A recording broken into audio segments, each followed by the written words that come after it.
You've probably had this moment. You're working on something important, a presentation, an email that matters, a conversation you've been preparing for, and you tell yourself, focus harder, care more. This really counts. And then you mess it up. Not because you didn't care, because you cared too much. Because the moment you told yourself it mattered, something inside you tightened. Your hands felt different. Your thoughts went somewhere else. You weren't performing the task anymore. You were watching yourself perform it. This isn't about confidence. It's not about practice. It's about what happens in your brain when the stakes feel real. There's a specific mechanism at work here, and once you see it, you'll recognize it everywhere. In job interviews, in first dates, in moments where you needed to be smooth but felt wooden instead. The harder you tried to control the outcome, the worse you performed.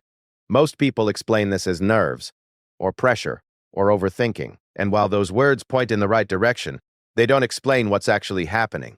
They make it sound like a personality flaw, something you need to fix with discipline or breathing exercises. But research suggests it's not a flaw. It's a design feature, a predictable response that occurs when your brain shifts from doing something to monitoring whether you're doing it correctly. When you perform a familiar task, most of it runs automatically. Typing, speaking, walking into a room. Your conscious mind sets the intention, but the execution happens below awareness. You're not thinking about which keys to press or how to form words. You're just doing it. But when the stakes rise, something changes. Your brain switches modes. It starts monitoring, checking, evaluating in real time, and that's where performance falls apart. Because the systems that execute tasks and the systems that monitor tasks don't work well at the same time. Monitoring interrupts execution. It's like trying to ride a bike while narrating every micro adjustment you're making to stay balanced. The moment you focus on balance, you wobble. This shows up in the smallest moments. You're typing an email and someone walks behind your desk. Suddenly you're aware of your hands. You make a typo. You're speaking in a meeting, and you notice someone's expression shift. Your sentence stumbles. You were fine until you started paying attention to being fine. Athletes call this choking. But it's not limited to sports. It happens to musicians who've played a piece 1,000 times and suddenly can't remember the next note. It happens to public speakers who go blank mid-sentence. It happens to you when you're trying to impress someone and your words come out wrong. The uncomfortable part is this. Trying harder doesn't fix it. Caring more makes it worse. Because effort in these moments means more monitoring, more checking, more interference. You can see this in something as simple as walking. Right now, you're not thinking about how you walk. But if I asked you to walk across a room while someone filmed you and told you they'd be analyzing your gait, you'd suddenly feel awkward. Your natural rhythm would vanish. You'd become conscious of something that only works when it's unconscious. The same thing happens in conversations. You're talking to someone you just met. The conversation flows. Then you think, this is going well, I should keep this going. And immediately it doesn't. Because now you're trying to perform good conversation instead of just having one. Research into this phenomenon shows a clear pattern. Performance deteriorates when attention shifts inward. When you start monitoring your own behavior instead of focusing on the task itself.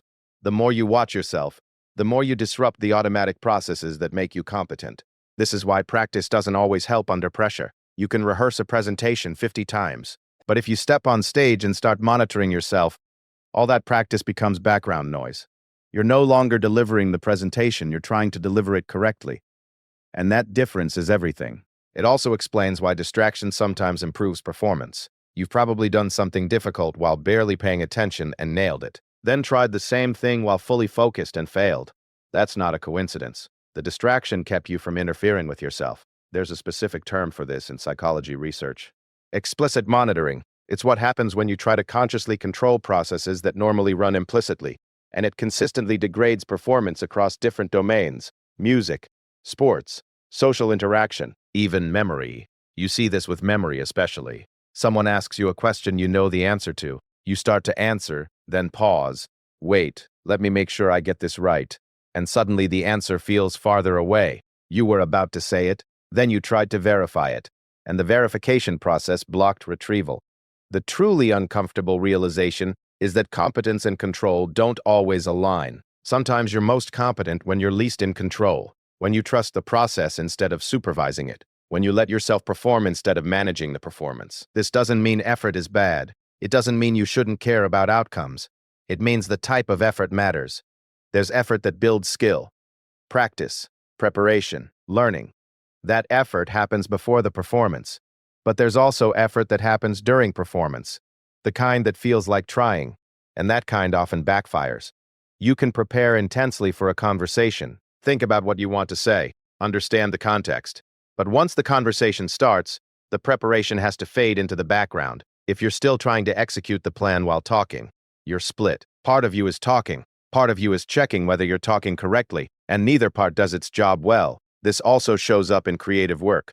You sit down to write something. You have an idea. You start.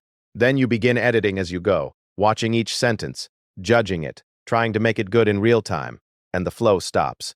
Because you're both creating and evaluation interrupts creation. The pattern repeats everywhere. Moments where trying to do something right makes you do it wrong. Where awareness of performance disrupts performance itself. Where the act of caring becomes the obstacle. This isn't about talent. Talented people experience this just as much, often more, because they're used to being good at things. So when the stakes rise, they feel the gap between their usual competence and their current performance. And that gap creates more monitoring, more interference, more degradation. It's also not about anxiety in the traditional sense. You can feel calm and still experience this, because it's not about emotion, it's about attention, where your focus goes, whether you're in the task or watching yourself do the task. Some people misunderstand this and think it means you should stop caring or stop trying, but that's not it. Caring builds the skill, trying builds the foundation. The issue is timing. There's a time to care deeply and monitor closely. That's practice, that's preparation, but there's also a time to let go and trust what you've built. That's performance. The difficult truth is that you can't think your way into better performance while performing. You can think your way into better preparation. But once you're in the moment, thinking about performing well often makes you perform worse. This might explain why some of your best moments feel effortless, not because they didn't require skill, but because in those moments you weren't watching yourself. You were just there, doing the thing, without the commentary, without the checking, without the split attention. You've probably noticed that you're funnier when you're not trying to be funny, more articulate when you're not trying to sound smart, more natural when you're not trying to make a good impression. That's this mechanism at work. The less you monitor, the better the automatic systems perform. And maybe that's the thing nobody tells you. That competence isn't always about doing more. Sometimes it's about interfering less, about getting out of your own way, not because you're overthinking in some vague sense, but because your brain has two modes, and they don't run well simultaneously. You can build skills, you can prepare thoroughly, but when the moment comes, the best thing you might be able to do is stop trying to control it. Not because control is bad, but because the kind of control you're reaching for, the kind that monitors and checks and manages in real time, is exactly what disrupts the system you're trying to control.